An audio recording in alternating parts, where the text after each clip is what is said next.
Bonjour, bienvenue sur LCM pour un nouveau numéro d'Ils font le Sud. Alors cette semaine, je reçois une femme politique, maman de 2 enfants, bordelaise de naissance, mais marseillaise d'adoption, au point de travailler avec Jean-Claude Gaudin à l'Hôtel de Vie comme déléguée à la sécurité et à la prévention. Caroline Posmentier, je suis ravie de te rencontrer. Également, je suis ravie d'être ici. Alors première question, est-ce qu'être une femme politique dans une ville comme Marseille, une ville de machos, est-ce que c'est pas trop difficile? Est-ce que c'est pas très difficile? La question reste entière. Est-ce qu'être une femme aujourd'hui est toujours un combat? Je crois que des combats ont été menés par des femmes de grand caractère, de grand talent. Aujourd'hui, nous sommes un petit peu dans leurs traces. Je crois que vraiment la reconnaissance du travail aujourd'hui se fait quel que soit le sexe, homme, femme. Un engagement politique, c'est un engagement qui est d'abord très personnel. Et lorsqu'il se partage, eh bien, peut-être que les femmes ont besoin d'être beaucoup plus déterminées, faire preuve de plus de dépenses d'énergie que les hommes, toujours encore un peu trop. Il n'y a pas la parité La parité est assurée à Marseille. Jean-Claude Gaudin, il faut quand même le soulever, que ce soit depuis de nombreuses années, a toujours eu autour de lui des femmes, et des femmes de grande qualité, sur tous les mandats d'ailleurs municipaux. Encore cette année, nous sommes Martine Vassal, de nombreuses collègues qui sont avec nous au conseil municipal. La parité est garantie, autant d'adjoints hommes que d'adjointes femmes, et puis avec des postes à responsabilité quand même très importants. Alors, tu es avocat de formation, tu as un DEA de droit pénal et de sciences criminelles. Alors finalement, c'est pas très étonnant de te retrouver à faire de la politique à Marseille, où la frontière entre le criminel et le politique, parfois, n'est pas très évidente à faire. Tu sais, en 2008, quand nous avons été de nouveau élus, Jean-Claude Gaudin prend le soin d'appeler un à un les adjoints qu'il veut désigner. Et quand le maire de Marseille te téléphone et te dit « Caroline Posmentier, nous avons pensé à vous pour la sécurité, la prévention de la délinquance », bien, on accroche, on se dit « Tiens, pourquoi ce casting? Pourquoi pas ?» Et puis au fil du temps, bien, ce mandat, le mandat précédent, puisque là j'entame un deuxième mandat auprès de Jean-Claude Gaudin, m'a vraiment permis de voir que la sécurité, oui, c'est vrai que d'avoir une formation de juriste, c'est quand même important, mais c'est aussi une question de personnalité, d'hommes, de femmes, et j'ai été très heureuse pendant ce mandat des 6 dernières années, même si on peut y revenir, ça a été parfois très compliqué, et aujourd'hui je m'inscris vraiment dans la continuité de ce que j'ai pu mettre en place avec l'aide du maire et de tous mes collègues élus. Alors, derrière ma question, qui était un petit peu vicieuse, c'était aussi de dire qu'à Marseille, il y a beaucoup d'affaires en lien avec le milieu politique. Comment, enfin, toi qui as une formation de juriste là-dessus, comment tu réagis par rapport à toutes ces affaires il y en a beaucoup qui... Oui, la justice est longue à passer, mais on voit l'affaire Andrieux, l'affaire Guérini. Bon, écoutez, pourquoi c'est propre à Marseille? C'est dans l'ADN de la ville d'avoir un milieu politique un peu corrompu? Il faut quand même reconnaître que les affaires politico-judiciaires ont envahi la toile de l'information, que ce soit à Marseille ou que ce soit ailleurs. Je dirais même en France et à travers le monde. Je crois qu'on est bien placés tous les deux pour le comprendre. C'est aussi la vitesse de l'information qui, parfois, du côté judiciaire, on a l'impression que ça ne va pas aussi vite, permet d'avoir des affaires qui sont effectivement qu'il faut condamner si on a l'impression que ces affaires ne touchent pas des villes comme Lyon, Strasbourg, Bordeaux, où on en entend moins en tout cas, c'est moins médiatisé. Non, mais on a d'autres villes de France qui sont touchées par des affaires comme celle-ci. Je crois qu'il faut laisser passer la justice. La justice reste une vieille dame sage, mais qui prend son temps. Qui n'a peut-être pas beaucoup de moyens. Qui prend son temps, surtout dans des affaires qui peuvent être très sensibles. Je crois qu'il faut lui faire confiance. Et c'est ça qui reste important, c'est continuer à faire confiance à nos institutions. C'est peut-être le plus compliqué aujourd'hui. Alors on a vu là, le résultat des dernières élections, donc la liste de Jean-Claude Gaudin que tu accompagnais a de nouveau gagné, mais il y a un maire de secteur maintenant du Front National. Est-ce que c'est pas le symbole un peu cuisant de l'échec de votre dernière mandature, d'avoir aujourd'hui dû abandonner une mairie au Front National? On s'en rappelle, hein, j'étais présente le soir des résultats ici. Nous l'avons rappelé, puis nous l'avons rappelé sans aucune langue de bois. On se souvient que dans le 13-14, la situation faisait que le désistement peut-être du candidat socialiste n'aurait pas amené la victoire du Front National. Nous avions 2 candidats UMP qui étaient en lice. Écoutez, aujourd'hui, on va voir ce qui va se passer. Je crois que c'est le vote des Marseillais de ce secteur et sur l'ensemble de la ville, c'est la démocratie. Et la démocratie, il faut l'écouter. En même temps, il ne faut pas rester sourd. Qu'est-ce que vous n'avez pas alors su entendre pendant votre dernière mandature? Moi, je crois qu'on a surtout vécu un échec d'une politique socialiste, et à chaque fois que l'on a le pouvoir socialiste en place, il faut le reconnaître, eh bien c'est une montée du Front National. Enfin moi je me souviens, j'étais toute gamine, j'avais 18 ans, mes premières élections, la première fois que j'ai voté, c'était aux élections européennes, ce qui d'ailleurs a quelque part commencé à déterminer un engagement politique à terme.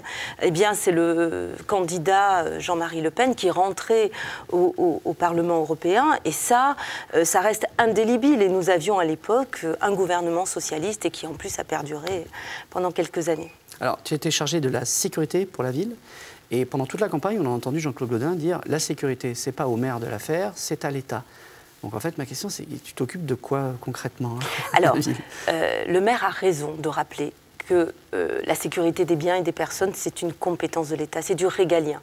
Parce que si l'État se désengage, eh bien, il n'y a plus cette autorité qui est indispensable. Pour autant, le maire disait également et rappelait tout le travail qui avait été accompli par la municipalité, sa municipalité, puisque j'en suis le premier témoin.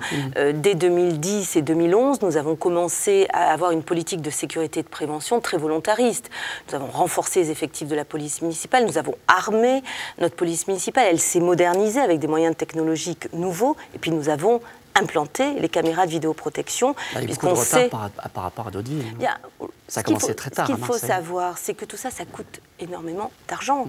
Et que face au désengagement de l'État, alors sur ses compétences de sécurité comme sur d'autres, on pourra en parler, eh bien, il était indispensable, comme l'a fait le maire de Marseille, de taper le poing sur la table. Il l'a fait à l'occasion d'un conseil municipal extraordinaire en 2011, où il rappelait à l'État de venir renforcer en effectif de police nationale la deuxième ville de France, dont les enjeux sont très forts. L'État a commencé. Le maire de Marseille a continué, et aujourd'hui, je crois que ça laisse un petit peu envieur, je pense, tous ceux qui travaillent pour les services de l'État. 23 millions d'euros ont été investis sous le mandat précédent pour la sécurité des Marseillais. Et nous insistons, et nous travaillons d'ailleurs en totale coordination avec la police nationale. D'ailleurs, pas plus tard que demain, j'aurai le plaisir d'être dans une table ronde sur un gros salon Préventica au Palais des Congrès, où je rappellerai ces engagements. Il s'agit véritablement du donnant-donnant ou du gagnant-gagnant pour la sécurité des Marseillais. J'espère que l'État va continuer à s'engager, parce que là, aujourd'hui, les promesses sont toujours pas au rendez-vous, ne sont toujours pas au rendez-vous, et nous avons véritablement tenu tous nos engagements. Alors, peut-être des questions un peu plus personnelles, pour essayer de mieux te connaître. Tes parents ont été arrêtés la veille de la rafle du Veldiv, c'est bien ça? Mon père. Ton père, et ta grand-mère est morte en déportation. Quelle influence ça a eu sur ton parcours, cette histoire un peu triste? Je suis effectivement une enfant, la fille d'un enfant caché, puisque mon père était sur Paris, a été arrêté avec sa mère la veille de la rafle du Veldiv. Ma grand-mère, je ne l'ai pas connue, elle est partie via Drancy sur Auschwitz. Il est évident que j'ai toujours eu cette histoire familiale très, très présente. C'est pour ça qu'on a envie de faire de la politique ou pas? C'est pour ça qu'on a envie de s'engager, c'est pour ça qu'on a envie de défendre. C'est pour ça qu'on a envie de lutter contre les injustices, et surtout que l'on a envie d'appeler toujours à une grande vigilance, que ce soit à la fois dans les actes. Donc on n'est peut-être pas le même homme ou la même femme politique quand on a une histoire personnelle comme celle-ci, et les mêmes discours. Souvent, je pense que les hommes et les femmes politiques doivent être prudents. C'est ce que j'apprécie de notre maire, Jean-Claude Gaudin, qui sait toujours nous emmener vers demain sans avoir de discours brutaux, de rupture. Et c'est pour ça que, tu le comprendras, j'ai beaucoup de respect pour tous ceux qui se sont investis avant nous en politique, et notamment dans ces périodes si sombres de notre histoire, grâce à qui aujourd'hui je peux venir te parler sur ce plateau. Alors, tu es également très impliqué dans la cause israélienne, puisque tu présides la Chambre de commerce franco-israélienne, que tu es membre du CRIF, le Conseil représentatif des institutions juives de France. Cet engagement, c'est un devoir de mémoire que tu fais ? Alors c'est presque ça. Moi je suis rentrée au comité directeur du CRIF en 2006, au moment où j'avais eu ce grand deuil de perdre mon père. Et c'était quelque part pour moi aussi une continuité. Une continuité parce que c'était plus qu'un devoir de mémoire, c'était une transmission qu'il fallait continuer, qu'il fallait poursuivre. Et la Chambre de commerce France-Israël, c'est aussi très important puisque avec toute une équipe formidable, d'ailleurs autour de moi, nous avons lancé cette association en 2006.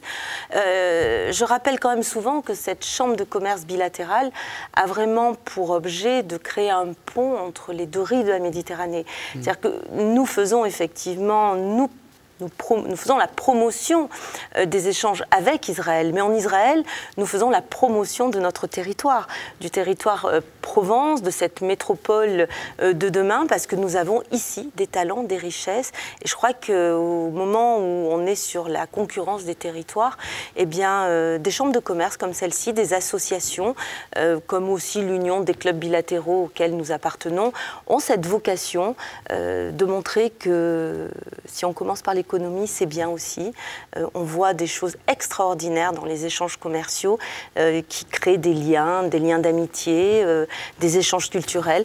Donc c'est tout l'enjeu et puis c'est un petit peu comme ça que je mène ma vie depuis toujours. Bon, mais en tout cas, merci Caroline d'être venue répondre à mes questions. L'émission est toujours trop courte quand on est lancé dans un débat aussi intéressant que le nôtre. Moi, je vous dis rendez-vous la semaine prochaine pour un nouveau numéro d'Ils font le Sud. Merci.